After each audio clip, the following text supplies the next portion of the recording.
Welcome, amazing agents from across the country, to the second to last Mastermind call. It is Mastermind call number 207. Today is Thursday, December 20th, 2018, and we really appreciate a massive turnout so late into the holiday season. So we appreciate y'all being here. As I was just saying, we have to conclude this call today promptly at 2 p.m. Eastern, so please get in the queue early. I only have one piece of business to announce. Our winner of the week last week is Edwina Potter. She was pretty hard to beat. She got one appointment and took 12 listings. So if anybody can beat that this week, we'll have to give you a bonus prize. But Edwina, if you would just email us and let us know whether you want the free leads or the discount next month, we will take care of that. Going around the horn, Tim, anything you want to share with the group? Yeah, first of all, I think we've already heard from Edwina and handled her already, so good. That was good. You knew about that. And the second thing is, want to let everybody know from the standpoint of the holidays, we will be here doing what we need to go do through the end of the week. We will not be here on Monday or Tuesday of next week. Same thing for New Year's. We're actually going to, since it's falling on a Monday, we're going to let our people take the day off before and have the whole of the eve off. We worked real hard this year, and I know you have as well. However, if there's something important that's burning a hole and you need to get it dealt with, send an email into support. We will be monitoring that during the eve days, and if somebody needs to help you, we'll certainly do that, and we'll keep an eye on it. And you don't need to worry that we're not going to help you, but we're just probably not going to do office hours during that period. Other than that, that's pretty much all I have to say. Let's keep rolling. Excellent. Chad, what would you like to share with the group? Well, as everybody's probably seen through email, we did actually go ahead and launch our new product, Lead Follow.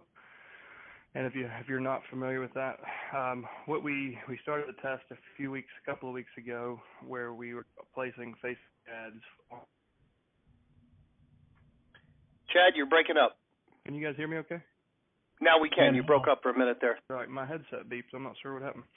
Anyway, okay. So we had such good results in testing that we decided to just kind of fast track it and turn it into a product, especially before the holidays, because so many people are kind of checked out, but they're still lost in their phone during the holidays. So we wanted to make sure we had campaigns running for you guys during that period of high attention span.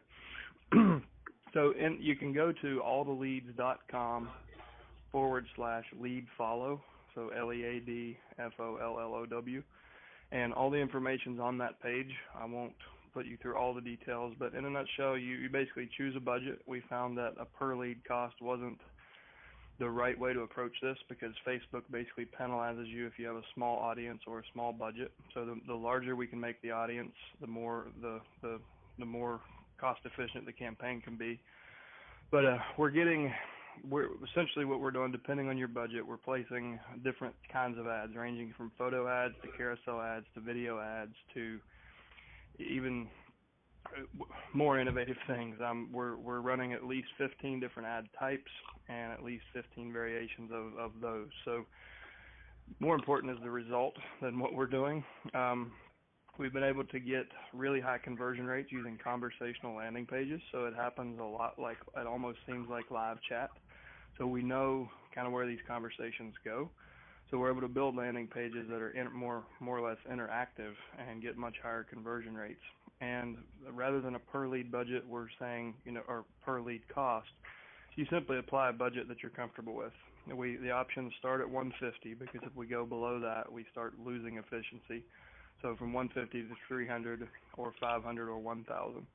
And as you go up in that pricing tier, it allows us to do more creative things and run more ad types and more specific campaigns for you, all the way to personally branding, like with your headshot and your logo, and personally branding you. And we're getting an average of 4 branding impressions per day, but some of them are as high as 13. So we have people seeing our ads, a personal rep in your market, seeing your ad on their phone 13 times in one day.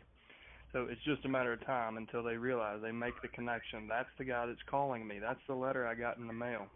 So it's built to work in conjunction with everything else we're doing, not as really a standalone marketing method. We still, ideally your campaign should include digital marketing as well as direct mail, as well as phone calls and a website and other things. The more you do, the more exposure you have. But check out alltheleads.com/lead follow.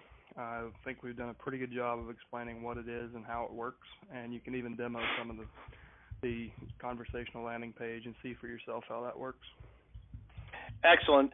Chad, as most of my partners know, I probably understand less of this than any of you, but I do get that we really are kind of on the same playing field as some of the tech giants out there, and we're really giving our customers the same opportunity for just a ridiculously small fraction of the cost. So, I'm very exciting. It's taken us 5 years to come up with our second product, and this is one very, very worthwhile pursuing. So anybody who's interested, just let us know. Tom, anything you'd like to share with the group? I'm glad that Tim mentioned to everybody that, our hours during the holidays and stuff. But, as he said, we're here to help everybody and support the team. So, just let us know. Excellent. And we have 5 people in the queue, guys. I'm getting a little bit of background noise from one of you. If any of my partners are on a speakerphone, maybe mute yourself out. Is that you, Chad? No, I'm on a headset. I don't know what that is. Okay, I'll find it and mute it out. First up in the queue this week is phone number ending in 5409. You're up first. Hi, everyone. My name is Shelly Puentes. I'm with Intero Real Estate in California, Northern California area. So the probate that I have a question on happens to be in Hayward, California. I don't know if it's not as much as a question, just more of a scenario that I figured out. Okay. So, so I haven't done this call before, so I just go ahead and say what please, jump right in. Go ahead, Shelley. Okay, yeah, so basically I have this probate, and basically what happened is we're in contract with a buyer at $410,000, and with court confirmation. That's how the probate purchase agreement was written up, and everything was fine and dandy with that, except that what had happened was, I'll be real transparent. We accepted at 410, and I had called everybody and followed up with all my leads and stuff, and there was nothing else out there. So we accepted, and literally 30 minutes after I accepted, I got this offer out of the blue. We accepted at 410, and we got an offer at 460 from out of nowhere. So I was like, okay, well, this has court confirmation required, so we'll go and we'll go through the overbid process. Not a problem. That buyer was that had given me the offer after we had already accepted was willing to come to court. So it subsequently, what weird was the attorney says, oh, well, maybe this doesn't require court confirmation. And I was like, what? I've not had this happen before. Because the court date, he said that because he wasn't going to be able to get a court date till March 6th. And so for whatever reason, and looking back on it, I should have asked more questions. He made it so it didn't require court confirmation. And in his mind, the fact that we were in contract with a buyer already was not a problem for him, because in his mind, come to find out from what I've gathered, I mean, he looks at that offer as an initial bid. So a few months go by, he takes off out of the state, country, because he comes back, and before he left, arranged it. He filed a notice of sale in the paper. So he wants to make it thinking that, we can close the end of December and not have a court confirmation. And that part was really confusing to me, because it's always been one way or the other. I've never had it be optional. So when he comes back, I'm like, oh, I had talked to Car Legal, California, legal department, and they were like, well, if that attorney can find a way to get out of the contract with the existing buyer, then, then he has to tell you that he has terminated that contract, and then you can, move forward with his directions. Well, it got real confusing, because the attorney was not telling me that, and I was like trying to be diplomatic with him and be like, look, like, how are you going to get out of this other contract? What his idea was just, was just, his idea was basically, we'll just have the existing buyer cancel the contract on themselves, which I figured out the reason he was saying that is because he knows he would have been in breach of contract had he just canceled with them so he could accept another offer. So the way he twisted that is he comes up with this idea, which was, well, the existing buyer whom we're in contract with can either go to probate, go to the hearing on March 6th, and maybe be outbid, or they can cancel the contract on themselves and then put in a bid to outbid the bidder that we have now. And if they're the highest bidder, then they can go ahead and buy the house by the December 31st. Which, of course, that buyer is not wanting to cancel the contract on themselves. Like, why would they do that? So it was confusing for me, just kind of trying to, because I had looked at the attorney, like he was the attorney and should know, like why was he even proposing that? It doesn't make any sense. But to him, it made sense. So bottom line, we went, I took the kind of the bulls by the horn and I said, okay, yeah, so this is what we're doing. The simplest thing is just to go to court on March 6th with the existing buyer that we have, and if there's in the meantime, I'll tell the other buyer and any other buyers that, hey, you can show up at court and go through the overbid process. And in the meantime, the buyer's agent claims his buyer's legal department is looking at it, which that doesn't really scare me, though, because we're going by what the contract is. We didn't cancel the contract with them. But it got, so confusing, and I think really I needed to do a better job of realizing sooner that the attorney, what he was wanting to do, wasn't realistic in the real world of real estate. You know what I mean? Well, good so news I don't know what is you guys have had to deal with that before, but that was a ringer for me. I was going to say, good news is that's way more complicated than 98% of the transactions you're going to run into. Chad, do you have a consensus answer for her? The best way to handle something like that? Well, you didn't say, but what I deduce is that you're representing the seller, correct, and not the buyer. Mm-hmm. Are you representing either of the buyers? I'm representing the seller, correct. And so my goal was this whole time, I wanted to go through the overbid process, right, so that my seller could get other offers, which I knew were out there, right? So when the attorney wanted to suddenly not go through the overbid process, that was a problem for me, because I knew my seller would be leaving money on the table, but apparently it wasn't a problem for him. You know what I mean? So, yep. So it sounds to me like he's not the best at his job. He's not being very thorough. I mean, I would expect even a family law attorney to understand contract law. And the advice you got from Carr is the same advice I would give you. So you have a fully ratified agreement. If your seller decides to just default, then they're in default and they can be sued. And the buyer should sue them for that because they made an agreement they should live up to. You're right, representing and this the seller. attorney kept telling me oh, well, if he kept telling me like it was no big deal for why doesn't the existing buyer that we're in contract with just cancel the contract on themselves so that they can bid, so they can be the highest bidder, and then to close by December 31st rather than waiting to go to the hearing on March 6th. And I was just like, I wasn't confident enough, because I'm trying to defer to him as an attorney. But that makes no sense, does it? Well, when we can't solve for that today. All we can do is help you with the hand you're dealt. Here's what I would say. In the state of California, your client has the right to petition the court for full authority. If they do that and full authority is granted, then they can make decisions for themselves. At that point, a bird in the hand is worth two in the bush. Like the contract you have now might be worth $50,000 less than what you might potentially get.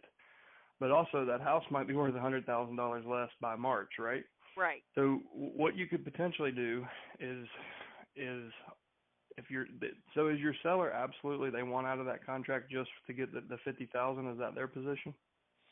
No, the seller is in the heirs, but the executor is perfectly fine with going to the hearing and then going through the overbid process. It was just the attorney. So if it was my client, and I don't know your market as well as you do, but what's happening in a lot of California, inventory's ramping up, sellers are dropping prices, and the Fed just jacked rates another 0.5 point yesterday. So it's more likely than not they're going to see a price correction in the first quarter. So in the interest of getting my seller every dollar I could, I would be trying to close the contract that's ratified for that amount, because you're probably going to lose that $50,000 by March anyways. So if you can expedite this by getting the attorney to file to get them full authority, and all they need to do is buy. Was there a will or no? No will. Okay, so they need to buy a fidelity bond, and they need to fill out the petition for full authority, and then the court can grant them that, and if they can, then they can move forward, and you don't have to wait until March. Close what you've got. Okay. Well, okay. Yeah, but I hear what you're saying, but on the other hand, don't you think if the property had been marketed without court confirmation, I would have got more exposure and more interest in the purchase of the property? I mean, I get what you're saying, that the market is shifting. So I'm assuming you think it was a fair offer because you coached your client to accept it. Am I right? Yeah, it was an okay offer with requiring court confirmation. Without court confirmation, I think she could definitely get, $20,000 more. Well, she's in contract now. My personal position, I would move forward to close the deal you've got before the home loses value. And there's a whole lot of my opinion in there, but based on what I'm seeing in the marketplace, I would be closing my deals as quick as I could if I were in California. Yeah, I do hear what you're saying. I think that 410, I don't think it's going to lose much more. I think 410 is it's okay, but I mean, I don't think it's going to lose value more than 410. Right, and then you might find in March that's where the market settles to. But I don't see a way for you to, without getting your seller sued, I don't really see a way. I think you have two options. You can break a contract and risk a specific performance lawsuit, or you can wait until March. That's exactly what I came to. It just took me a lot longer to get there than it took you. Yes, But the alternative is you can go take control and request that they petition the court for full authority, and let your seller go ahead and move forward and close the sale they've got in hand. The only problem with that is that because we had this other bidder did a bid, and that was the other problem. The other bidder bid $425. If you get full authority, that the overbid process it's not part of the process. They can sell for whatever they want. Right, but so the executor wants to, if she can sell it for $425 to this bidder, she would want to do that versus selling it to the existing buyer at $410. So you have to use your opinions and your judgment. You're representing her. You go tell her whether or not you think that's in her best interest or not. I'm do. saying that. Okay, then. I do. I do think that she. Well, depending. I told her what you said. I mean, I do. And think Shelley, a little bit more money. I apologize for cutting you off. We have like 6 more in the queue, and it's no worries. I get it. It's such an unusual circumstance. If you need to discuss it further, just email us. We'll call you right back after the call, and we'll keep digging into it with you. Okay? Okay. All right. Good job. You got a deal. It sounds like one way or the other, it's going to close. Right. Next up is phone number ending in 1974. You're up next. Hey, how you doing, guys? This is the first time on the call. I got Hey, a Alex. question to ask. Hey, how you doing? Great. I got a deal that was I was actually addressed by the court as the listing agent. I never had that done before, and I was wondering how can I get that, or how can I get into more of those deals with the attorney that put me as the listing agent of the deal? Great What question. ended up happening, there was no estate there was no executor. There were two parties. One was a life estate. The other one was the other person died, so they're the representative of that estate. So they got in touch with attorneys. I got in touch with one of the attorneys, and she, I never had that happen before, and I want to know how can I get myself more on those types of deals. Do you guys have any insight on that? Sure. So, do you know the public administrator? Who's the public administrator? The The attorney? person who appointed you or recommended you as the listing agent wasn't. You said It was there's actually court ordered. It was court ordered. I guess I was on a list of like 2 or 3 agents, and they picked me. And I want to know how to get on that list, or how to get, because the attorney basically, she said, well, he's pretty good, and that's how I got the deal. I want to know how I can get more in those deals, like to be listed, because it's guaranteed sale. You know what I mean? I already put it on the market. Not even 2 weeks, we got well above ask. So let me back up, because I'm not sure I fully understood it. What I heard you say was that there was no executor, and you were court appointed. Yeah, I was court appointed. I haven't seen. Okay, so that means there's a fiduciary or a public administrator that's representing the estate in that courtroom. Yeah. And that person is the one that appointed you. So that's why I asked, do you know that fiduciary, or do they just know about you? No, they knew about me. The attorney on one of the sides, yeah. So she appointed me, and that's how I got on it. Because she didn't explain it to me, and I want to know, because I never had that happen before. Well, it's not typical that it happens if you don't already have a relationship with them. It's pretty. That's a hell of a statement about your reputation, by the way. You've really, the community trusts you, right? The public administrators are pointing you out, and you don't even know them yet. So, where are you at? What state? Massachusetts. Okay. I'm not sure in Mass, but like in California, there's actually professional trade groups where those people will come together and meet at least once a month. And you might look for that in Massachusetts if there's a professional meetup for public administrators. And in California, they're called fiduciaries. I'm writing this down, making some notes. Yeah. So look for public administrator groups, and you could talk to some family law attorneys or estate planning attorneys and ask them. It might be a shortcut. Long term, what we try to teach everybody to do is get out and build those relationships. So look at your probate data, go meet with those probate attorneys, and help them see what that person saw in your business. Like each one of them should understand that. And that's the best way to get that business. A kind of a quick, like a shortcut, is if you can find one of those professional groups where you can get in front of 40 of those people, and they're just there to talk about that. Okay. I don't know if that exists in Massachusetts, but what's happened? I never thought about it. It probably does. I just never thought about it. Yeah.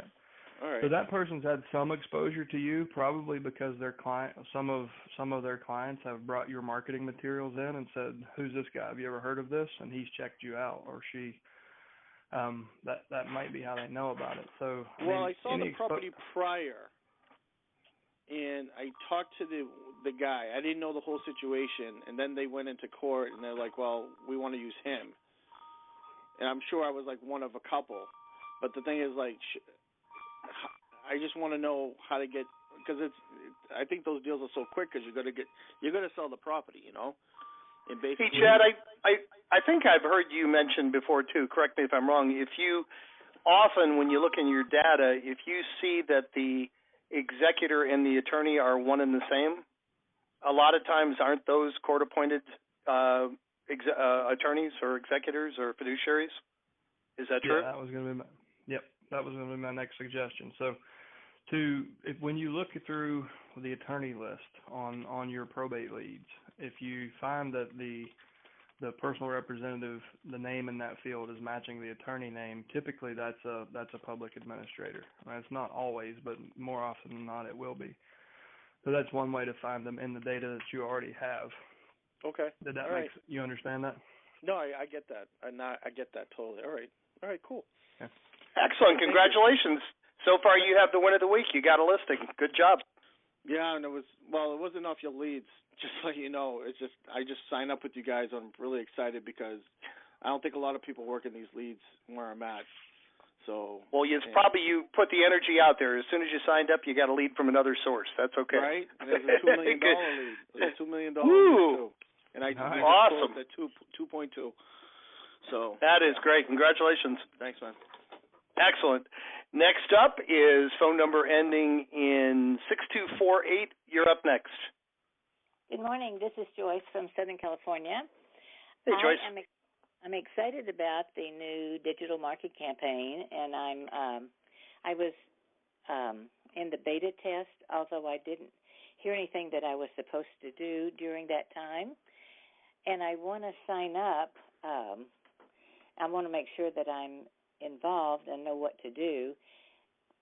I'm on the website, and do I just go ahead and choose the budget, and then somebody will let me know how to do it?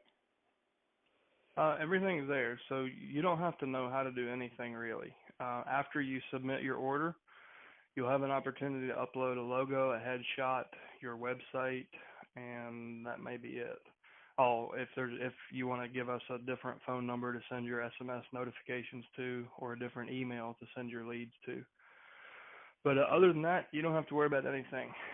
We will handle everything. So we'll set up all your ad sets and your audiences, and something that's different from the test, Joyce. So in the test, we were doing $2 per lead. What we found is the people that had audiences with only 10 or 15 leads, the cost was going way up on us. And we don't want to, we'll do everything we can not to waste your money. So pick whatever budget you're comfortable with. What we're also going to do is pull the last 12 months worth of leads if you've been with us that long. So that allows us to get a bigger audience and to get those, to stay in front of those people that everyone else has forgotten about. So, 1-2 months, people are mailing and calling and knocking on doors. After that, they just are left alone. So we're going back 12 months in time, so we pick up a bigger audience and just give you a lot more opportunity, but it also helps us keep your ad costs down. So the only thing you need to do is fill out that order form, and you'll be good to go. Perfect. Thank you very much. Thank you. And when we Appreciate finish, it. so the test group, for anybody who's on here that was in the test group, like Joyce, those campaigns won't wrap up until December 31st. And at that point, we'll send you some reporting and look at the overall results. But we saw enough based on 10 days of running all those ad sets that we knew it was working, and we made the improvements we needed to drive costs down, and then we just turned it loose. So we will still finish the test with full reporting for you guys. That'll be in the new year. And two things, Chad, you mentioned on the website. There are two kind of early adopter bonuses. Are if you adopt it in the first quarter, I think, or in January, I think it's the first quarter, you're going to market to a full year's worth of leads, and you're going to waive the $99 activation fee that you'll be charging after that. So a couple nice bonuses to get started early. Excellent. All right. Well, thank you, Joyce. Next up is phone number ending in 7477. You're up next. And you got a lot of background noise there. It sounds like Christmas music in the background.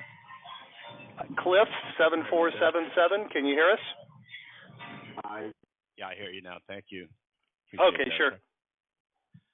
Go ahead. I just want the folks that are in here, what their experience has been with the pipeline. In other words, they started the program and they've got, the leads coming in.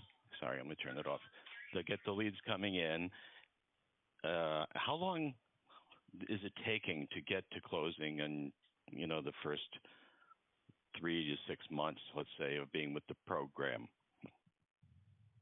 So what you're going to find, there's a small percentage that will want to sell like yesterday, and they're going to be willing to sell at a discount for cash because whatever that motivation is, they just want it done right now. You're also going to find that there's some that won't even respond for a year or sometimes even into the second year. They'll finally have a breakthrough and they'll move forward. But the cash conversion cycle on these leads is much shorter than most leads. Like typically when we get an internet lead, we know it's going to take us 6 to 9 months of lead nurturing to get that person to actually become a listing. Where the cash conversion cycle in probate is typically inside of 90 days, and usually the house is on the market within days of that first conversation.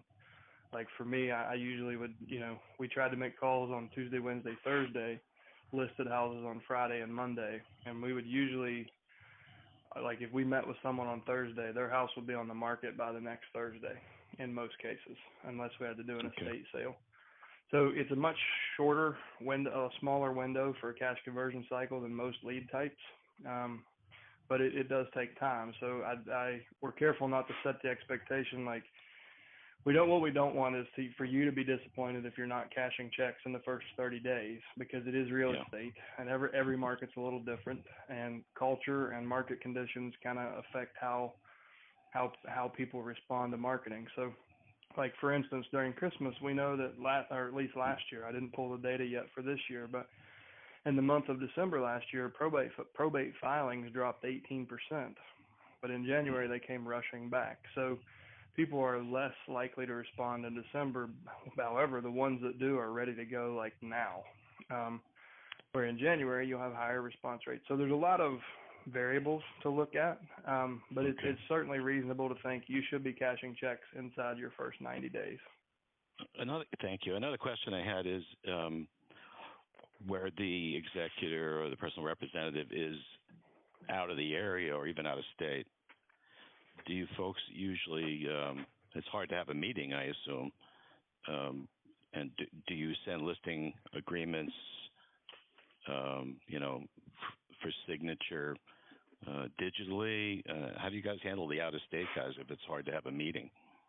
Or do you do an online meeting? It depends mostly on their level of tech savvy. So, like for me, I can have 3 levels. So we can do a Zoom or a GoToMeeting or Join.me if everybody's really connected and like pretty proficient with technology. The next step down would be I'll get everybody's email them a PDF package, and then meet with everybody on a conference call. Worst case scenario is I'll put together multiple listing packages, mail them out, and then we'll have a conference call. But almost everybody has a mailbox and a telephone, so you can always have that virtual listing appointment if you need to. And the out-of-state sellers are oftentimes, they need your help more than anyone else, so that's usually the easiest business. And you may find that it's as simple as have the initial conversation, DocuSign the contract, and then they mail you the keys. That's what it was like in South Florida where Jim is. That's pretty much how all of his went. Yeah, I loved it. When I had this idea 5 years ago, I tried it down here, and what I loved about it, I was your typical listing agent. There's only so many hours in the day to go on appointments, but in 4 months, I took 14 listings, and I bought and flipped 2 properties, and essentially I went on 1 appointment. There was only 1 out of 16 that was local. So generally it was a brief phone conversation, send off the paperwork, and wait for it to come back. It's just a really, really efficient way to take listings. And I was not terribly tech savvy, so most of mine were just conference calls. When you had these conference calls, who was the party? I mean, you were dealing with the executor or the personal representative. Anyone else that has to be on the call? Well, I'll be honest with you. I was a newbie back then. 95% of them were just the executor, the family member in charge. Chad teaches, and I think he's right, to find out if there's any other key decision makers and try to get all of them involved in the initial conversation if you can. But most of mine were just the executor, and I would just make sure that I was talking to the right person and they had the authority, and but I would ask that question that Chad recommends. Is there anybody else that should be a part of this conversation? It'll just cut down on reluctance later if you don't involve somebody that does have a say. And if someone else, if they say, "Oh yeah, my brother should be on the call," for example, sure, you just say, "Well, give me the number and we'll conference him in now." Is that how you do it? No, you just say time? Just keep your initial conversation superficial.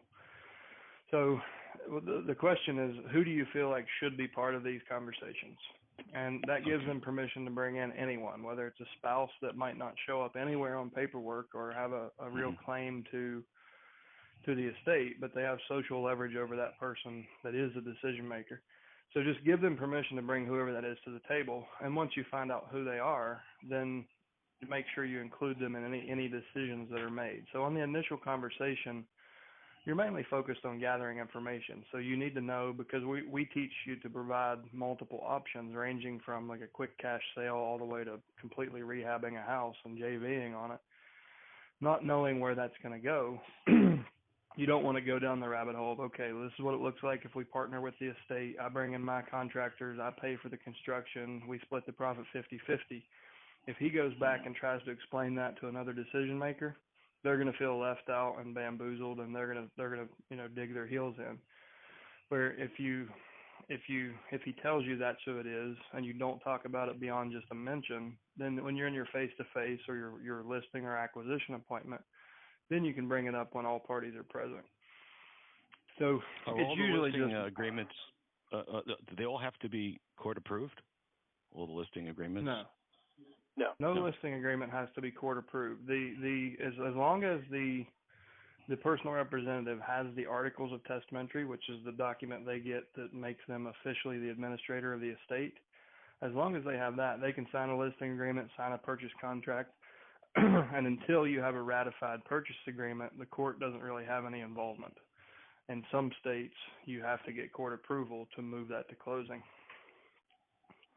A lot of states you don't. A lot of times the court doesn't get involved at all. So, What about in Florida, Jim? I know you did a lot of them in Florida. That's where I am. I never had a single one that needed court approval. I mean, if the people die without a will, and the court gets involved, then it would. But I did not run into any of those. They fortunately the ones I worked all had wills, and the executor had full authority, and they signed the listing, they signed the contract, and we closed. For the closings, was it required for them to attend, or they just did it? No, just like you would an absentee owner. Yeah. Mm. Well, there's some documents that have to be signed live, like the deed. So the closing statement would be emailed, and then the title company would overnight the package, have them sign everything, notarize it, and overnight it back.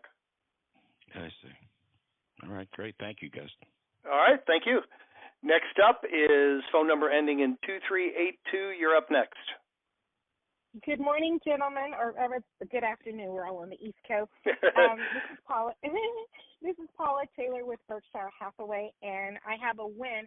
I'm new to the program. I went on my very first listing appointment, and I got the listing. Woohoo! Good job.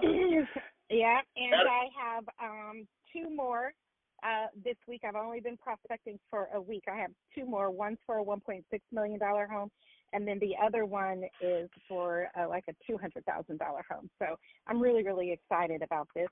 And I have a bunch of questions, and if they're more appropriate in an email because everybody in the group is further along and can't benefit, please tell me, and I have no, qualms composing an email. I want to make sure everybody gets their fair share of time. But the most important pressing question I have is when I go on the listing presentation and I'm meeting with either the executor, who is also the attorney, or the administrator, what documents do I need to get from them to know that they, A, are authorized, and B, they're ready, it's appropriate for us to put the house on the market? So, hello? This is usually on trust. Like, you had mastery last month, didn't you? Yes. So I go back to the end of session 3, and you can kind of hear the long form of this, like where actually probably the middle of session 3, where I talk about the insulation of the appointment. So the way I close out every appointment is saying the initial conversation. I close that out by saying, so Paula, when you met with the probate clerk, they asked you to pull together the list of assets, list of heirs, list of liabilities, death certificate, will, all that. You remember that? And have you done that? Have you gotten all that together? Okay, great. The reason I ask, if you could bring that with you when we meet on Friday, I want to just make PDFs of it, and I'm going to go ahead and send it over to the title company, so when we have the home under contract, we can close the chain of title. Does that sound good? Okay. And what I'm doing there is checking that they've done their homework and they understand what those documents are. The most important document is the the letters of testamentary or letters of authority. In different states, it's different terms, but that's what gives them the final. So that gives them their final appointment. That gives them the authority to sign.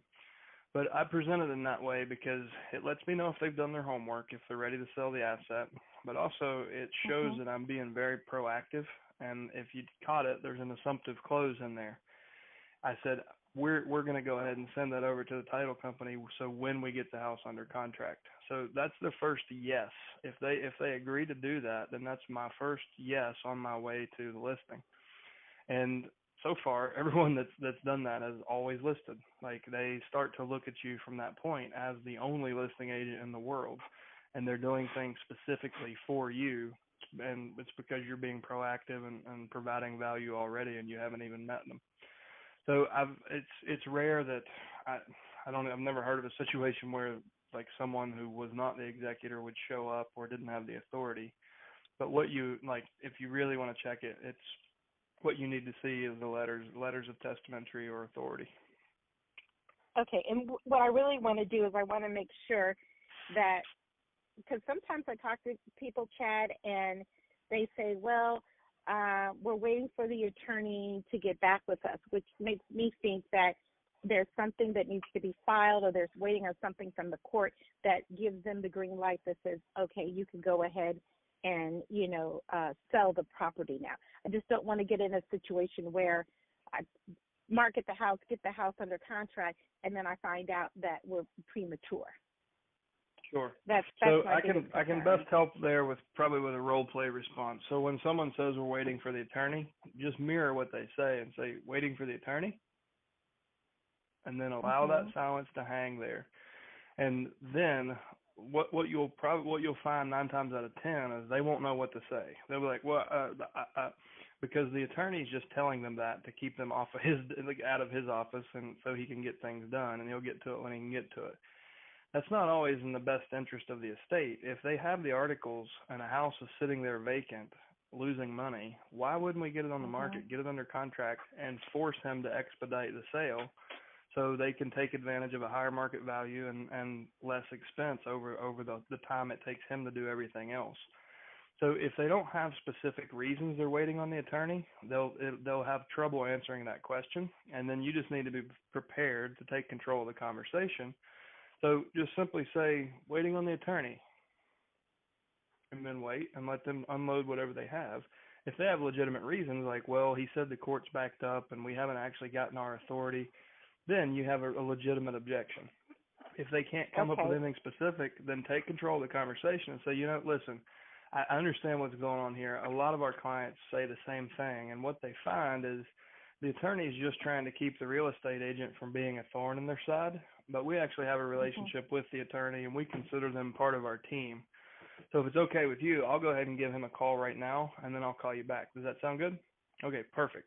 Hang up the phone, call the attorney, call your client back, and flush out the objection, because a lot of times the attorneys are saying, don't do anything until we tell you to.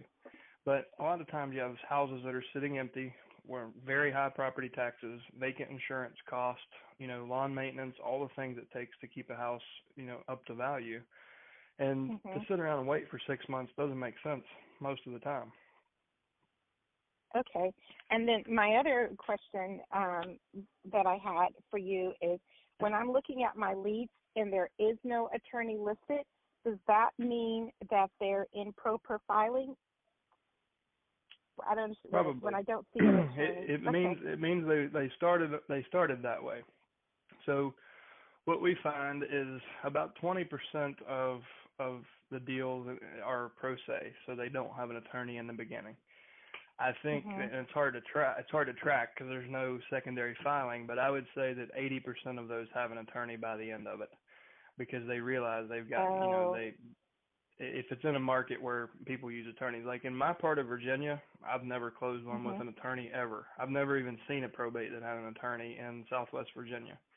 Same way in Central Virginia, but in Northern Virginia, about half of the cases use them. But like in California, they pretty much all do. By the time they're finished, an attorney's almost always involved.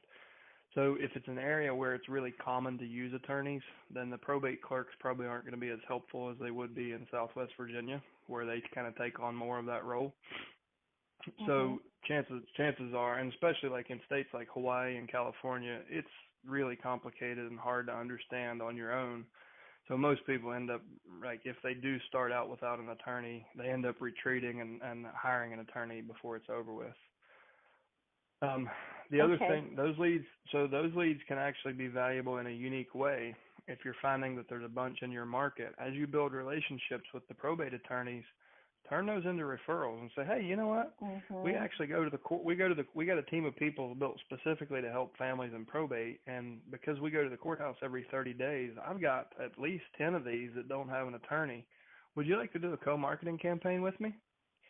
And you can, so the idea, and this is a piece I still haven't gotten around to producing, if you can sit down with that attorney and literally write down every single task, no matter how small, from the very beginning of probate all the way until the end, and then color everything in red that the attorney does, or whatever, color it in black, and then color everything in red that the personal rep has to do.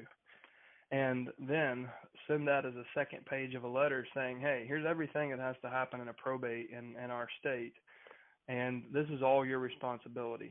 Wouldn't it be nice to have an attorney to take care of everything in red, because that's well outside, what you're probably comfortable with. Something along those lines. Point out to them, so show them the problem. Show them all the things that they don't know, and then have your attorney co-brand on that piece with you. So maybe in the footer you've got your attorney's information, and at the top you have your information, and you're providing a valuable checklist. Yeah, I already have that. I went to a website, and an attorney, and I can kind of plagiarize, but this attorney, he articulated like 100 different things that needed to be done. So, and I've been kind of like looking at that. And then my last question, and it's a quick one, regarding, I'm going to start having my leads dumped into Vulcan. And I wanted to know, will it sync up with the ATL leads, or will I still have to go back and put the designation like follow up, don't call them for email, don't call them, for another mailer. Does that happen with Vulcan, or is it just y'all are just delivering the CSV file on my behalf? It's a one-way interface, so we're putting it directly into the Vulcan dialer for you. So what I would suggest is have two tabs open. Have your all the leads CRM open where you can take notes and stuff, but make the dial from Vulcan. And then that way, you're okay. Excellent. Paula, thank you so much. Go ahead. Paula, go ahead, Chad. Could you do me a favor and send me the checklist that attorney had? I'd like to see it. Oh yeah, it'd be my pleasure. And then I'll send you some a couple of other questions that I had that were more technical. Chad, as a reminder, what email address would you like for me to send it to, please, sir? You can just use Chad at all the leads. Okay, you'll have it by the time you wake up in the morning. Awesome job. Congrats on all Great your story. Thanks for sharing. Yeah, great start. Keep it up and keep coming back. The queue is now closed. We have a couple more people in it. Next up is phone number ending in 4014. You're up next. Hi, Jim. Hi, Chad. This is Mandar. Hey, Mandar. Hey, thank you for that small statement and very intriguing. Waiting on the attorney. I'm going to use that next time when I call people. Because, simple questions are enough for them to keep talking. My question is about Facebook marketing. I was one of the candidates for the beta testing, and I spoke yesterday to support, and they mentioned 3 or 4 different levels of marketing, between $300, $500, and $1,000, and on top of that, I'm paying for the leads. So I'm doing my budget on marketing and spending for next year, and I wanted to ask you what would be the difference between doing the $500 a month for Facebook marketing versus $1,000, and also I will only be doing one of the two. I'm calling all the leads that I get every month, but I won't be able to pay for both sending letters and Facebook marketing. But I have a feeling that Facebook marketing will give me more conversions than the letters. So, what are the better features for the higher priced marketing versus the medium to the lower end marketing? Yep. So this is not set in stone, but we're starting at $150 for a minimum budget, just because that's where we kind of saw the return start to diminish in the test. So the budgets that were smaller than that, the cost per result was climbing way up. So for 150, you'll get a basic Facebook campaign like we're running for the test group. So it's going to be a single image, but a lot of variation in copy, a lot of variation in color versus black and white, image A, B, C, D, E, F, both in color and black and white. So we're running dozens, moving toward hundreds of different tests. So we're going to do, split testing to see what's working best, and then keep, kill, combine those ads until we have like really well optimized ad sets. But you're basically going to be in the single image type Facebook ads. As you move up into the $300 category, you're going to see things like GIFs and more interactive ads. So we've turned videos into GIFs and different things, and we've got a lot of variations of those. As you move on up the scale, up into 500, then we get into video ads. So we'll have video ads that are educational for the personal representative, like things that they need to know, things they'll respond to. And as you move on up the scale into 1,000, that's when we do everything that we've talked about. In addition to that, we're going to be running national ads with me as kind of a national spokesperson, teaching about probate and different value pieces. So it'll actually be a campaign where we have professional videos of us, giving relevant, a lot of like the content we give you guys. So it's very specific and relevant to them. So they're very likely to engage with it. And the conversational landing pages will kind of advance as the ad sets advance. So will the ability of the landing pages. So they'll be smarter pages, so to speak. In addition to all those lead types, the other thing that we'll do in the $1,000 package is personal branding for you. So we can brand you like non-probate branding, but we could say Mandar Gilkey, have your company logo and phone number, kind of like you would see from AdWorks. It's kind of just a generic branding campaign, but we will essentially just layer more and more campaigns. As you move up the price scale, we'll be running multiple layers to the campaign. So if you start out at 150 and you find it's working, and then you bump up to 500, we're going to do everything we were doing when you were at 150. We're just going to add 3 or 4 layers to your campaign. So the more you spend, the more different types of ads you'll have out there, and the more marketing dollars we'll have to put, ad spend we'll have to put behind it, so you get more impressions. Okay, so the $1,000 a month would be me branding myself not only as a probate agent, but also as an agent in general. Is that how it's going to be? So you're going to have photo ads of you as for probate. You're going to have GIF ads, video ads. You're going to have national video ads with me as kind of a national rep, introducing them to our local partner. And you'll have personal branding. So you'll be running all those types of campaigns all at once to that audience. And we're going to go back 12 months. You've been with us not for a year yet, but we'll go all the way back to the beginning when you started. And all of those leads will be on those. We'll be seeing those ads. Chad, I think he was asking: is it all going to be probate specific, or is some of it going to be agent generic? That he's a all of it, but that one little piece. So where in the $1,000 package, in addition to all the probate stuff, part of it, you're going to have just a generic branding campaign. So just think of like a solid color block with your headshot, your web address, and your phone number. And that's just to get general branding that will eventually tie back to, they're going to realize, my gosh, this guy's everywhere. He's in my mailbox. I'm hearing him on the phone. And it's important to mention, too, lead follow is not intended to take away anything that you guys are doing. It's all built in conjunction with the campaign you're already running. So if you're sending letters, making phone calls, this is just going to increase your exposure. it's not meant to, well, this is way easier than making phone calls. Let's just go to Facebook, because you're never going to be as effective on Facebook as you are on the phone. But if they're seeing you on Facebook and they're seeing you in the mailbox, your phone campaigns are going to get a lot more productive, because you're going to be calling them with the seventh or eighth branding impression, versus they've never heard of you. So just be careful to don't throw everything you're doing away. This is meant to work with what you're already doing. Absolutely. Okay, I mean, yeah. And so the audience, will this audience only be probate audience, or just yeah, these are your probate leads only. Okay. So we're moving toward where we can do this. We'll eventually open lead follow to do custom lists.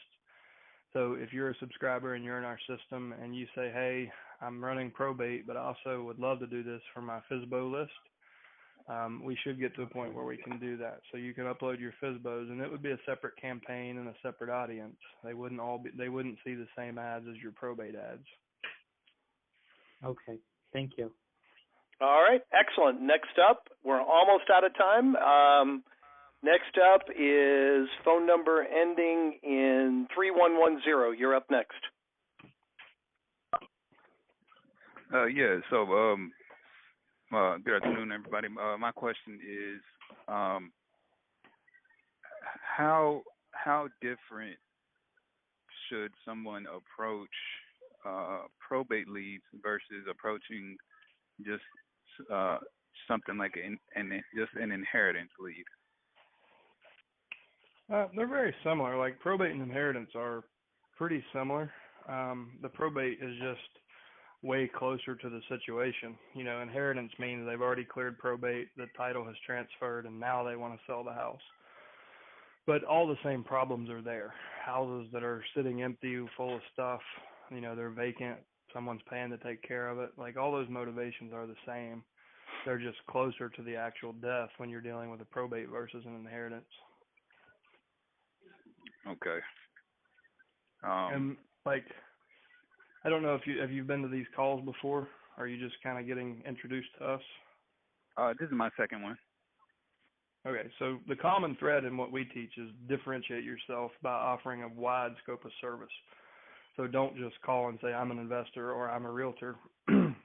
Call and say, we've got a team of people locally that we've put together to help people in your situation. And it's different. It's a mouthful compared to I'm a realtor. But when you say I'm a realtor, you get the reputation of the last realtor they spoke to. And we see that, it's becoming more and more common. So the key is to offer a wide enough scope of service that they have multiple reasons to see value in your business. And then once you're talking and you have rapport, you focus on people and situation, then you talk about real estate. But you need to earn the right to discuss real estate.